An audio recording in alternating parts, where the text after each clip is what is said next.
So these are some examples of inverse functions, inverse trig functions in action. So we want to find the exact value, if possible, without using a calculator. So arctan 1, so remember, you need to remember what the ranges are for the output here. So for arctan, it's going to be from negative pi over 2 to pi over 2, right? For arc cosine, it's going to be between 0 and pi, and then arc cosine will be the same. And arc sine is going to be from negative pi over 2 to pi over 2. That's the range that your answers are going to get. So when you look at arctan 1, that means that we're talking about something such that the x and the y are both the same. And the only angle that's possible for is pi over 4, and it's got to be positive because in this region, pi over 4 is between negative pi over 2 and pi over 2. Negative pi over 4, which is another possible answer, would be a negative, so that wouldn't work. Arc cosine of negative 1 is the x value at negative 1, only one possible answer, and that would be pi. Arc cosine negative root 3. Now, the square root of 3 is greater than the square root of 1, which is 1, which means that this is not possible. Not possible. Does not exist. You can't do that because this is more than, or in this case, less than 1. Arc sine of root 2 over 2 would mean pi over 4 again, because that is where the y value is, root 2 over 2. So, calculators and inverse trig functions. So I just want to demonstrate here using Desmos how that works. The first thing is, because we're talking radians here, right? Expression, assume radians unless otherwise told. When you're going to settings, make sure radians is selected. It should be by default selected. Now, arc sine of 1.3 is a problem. Why is it a problem? Because it doesn't exist. You cannot take because it's less than 1, so it does not exist, right? Because this falls outside of the possible domain. However, for tangent, we can do that. Now, this is where typing it in as arctan, remember their equivalent, is going to be easier. And there's your answer, 1.40. I'm just going to truncate, so 1.402. So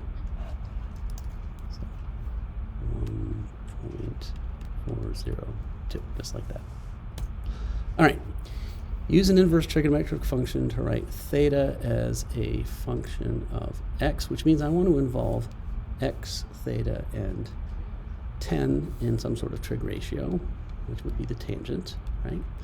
Which would be the opposite over the adjacent. And now I want to solve this for theta. Inverse trigonometric theta, so I want theta in terms of x, right? Which means I had to take the arctan of both sides. And that would be my answer, right there. This is now theta in terms of x as the independent variable. All set. So same question, except now they want all three trig ratios. So arctan, arcsine. So what we're going to do is we're first going to figure out this. So I would argue that this is 3 squared plus x plus 2 squared quantity square root, right? Now, this kind of bugs me because I think I could probably simplify this. I know that x plus 2 quantity squared is x squared plus 4x plus 4. I'm still adding my 9, right? Just making this a little simpler on myself. So it turns out that this side is equal to x squared plus 4x plus 13 quantity square root, right? So now I can then do this in terms of sine. So I'm going to go ahead and skip straight to the inverse portion, right, for all of these. I am skipping a step in that I would take the sine and then take the arc sine. So when I'm saying arc sine, it would be the opposite, or x plus 2 over the hypotenuse, which is, I'm going to have trouble squeezing this in, but the x squared plus 4x plus 13. The same is true the arc cosine, right? That would be the adjacent, however, over the hypotenuse, which is the square root of x squared plus 4x plus 13, just like that. And of course, last but not least, is the arctan, which I could have done right away. That's the opposite over the adjacent, just like that. Okay. Use the properties of inverse functions to find the exact value. Now, I don't happen to know what the arc sine of negative 0.1 is, but I'm composing it with its inverse. And negative 0.1 is between negative pi over 2 and pi over 2, so that will simply be my answer. As long as it falls within the domain, that's often what's going to happen, except when it doesn't. So sine of 4 pi over 3 is a value, and the arc sine is going to cancel, but this is not equal to 4 pi over 3 because arc sine has got to be between negative pi over 2 and pi over 2. So you need to find an angle that has the same sign as 4 pi over 3. So I'm going to do this stepwise. That means I'm going to go ahead and find the arc sine of, well, what is the sine of 4 pi over 3? Sine of 4 pi over 3 is negative root 3 over 2. And if you look between negative pi over 2 and pi over 2, the only possible answer would be the same y value, which is 5 pi over 3, but that's not actually 5 pi over 3. It would be negative pi over 3. Okay. Now, cosine inverse of tangent of 3 pi over 4. So here what we need to do is take the cosine inverse of whatever the tangent of 3 pi over 4 is. So 3 pi over 4 is negative 1. Okay? Which means that the cosine inverse of negative 1 would be pi. Remember, our answer for cosine inverse is going to be between 0 and pi. So this gets a little bit trickier, but you can make a right triangle. Now, arc side of 24/25, meaning we're going to either be in quadrant 1 or quadrant 2 because it's positive. We know we're going to be in quadrant 1. We know the opposite is 24 and the hypotenuse is 25, opposite over hypotenuse, right? What is this? Well, 24, 25. So we could do 25 squared, 24 squared. I think this is, let's see, 24, 25. We could divide that by, well, let's figure it out. We could use the Pythagorean theorem. I suspect this is Pythagorean triple. It's not coming to me off the top of my head. So we'd want to take the square root of 25 squared minus 24 squared. Ooh, it is not. So we're going to have to write an exact value. That sucks. So it turns out that this is going to be equal, this value here, right, is going to be equal to 25 squared minus 24 squared quantity square root. Because it's not a nice round number, we know that this is going to be 625 minus, what is 24 squared? 676? No. 24 squared is 576, okay? 576. So that's 25, that's 24, so that's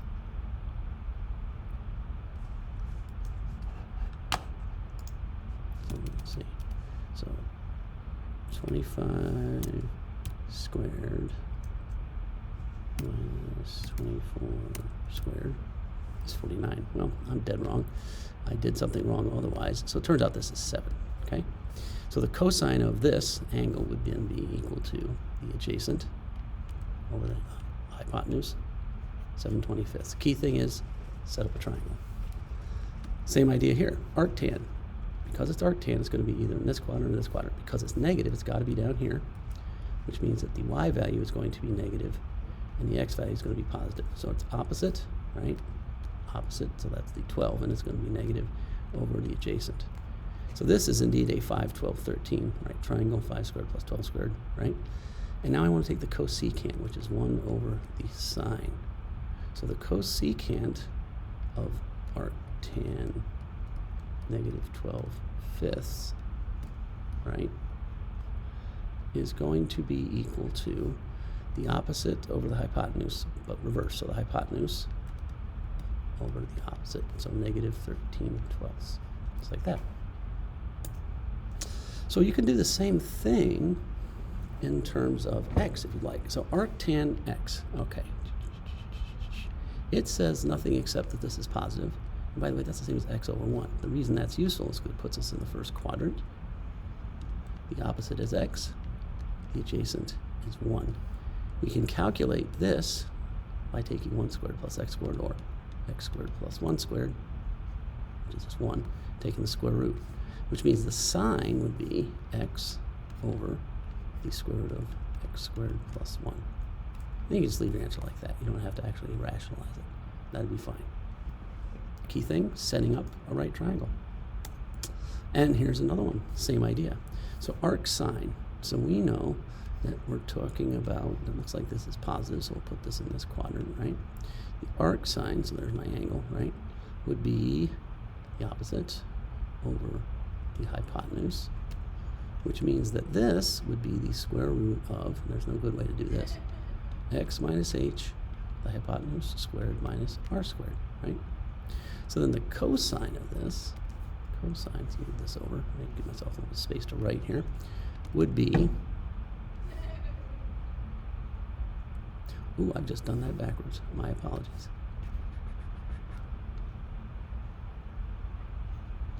Opposite, the arc sine is the opposite, so this is x minus h over the hypotenuse. So this would be r squared minus x minus h squared, and then the square root. So I messed it up, right?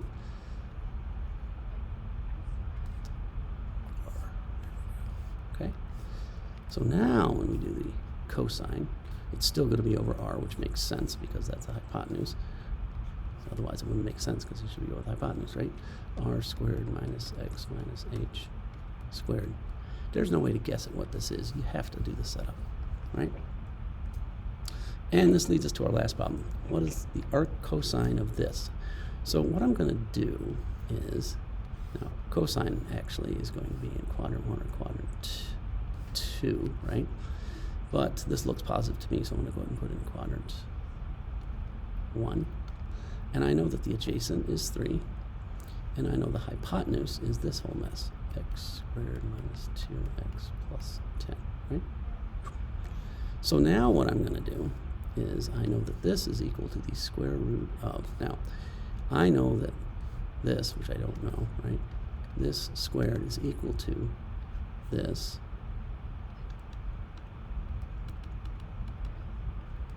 minus that squared, right, minus this squared, which is x squared minus 2x plus 10 minus 9. So I'm going to take the square root, but it's going to be the square root of x squared minus 2x plus 1, right? Now it turns out, right, that this is factorable as x minus 1 squared, which means that this is just x minus 1. Which means that the arc sine would be equal to the opposite, which we just found, over the same hypotenuse. Okay? Don't be afraid if they're x's, they're still just values, okay? And that's it for section 4.7.